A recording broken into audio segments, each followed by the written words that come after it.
गंदा गीत गा के माधर चोदावा बनता रंस देखिए से ठार। यही गंदा गीत के कारण में होता में बिहार में बलात्कार। यही गंदा गीत के कारण में होता में बिहार में बलात्कार। कि गंदा गीत गा के माधर चोदावा बनता रंस देखिए से ठार। यही गंदा गीत के कारण में होता में बिहार में बलात्कार। मनोज तिवारी जस होखन खेसारी मदन पवन जस कर गायकारी।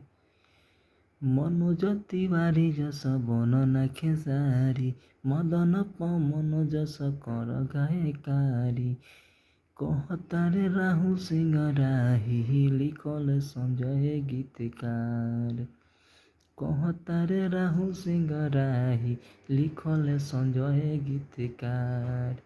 यही गंदा गीत के कारण में होता में बिहार में बलात्कार। यही गंदा गीत के कारण में होता में बिहार में बलात्कार।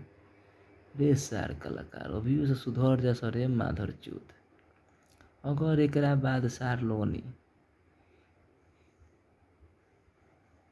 केहू लड़की के नाम धके गायू माधर चोद कहाई। एकरी माँ की चोदो। जय भोजपुरिया समाज। हर हर महादेव।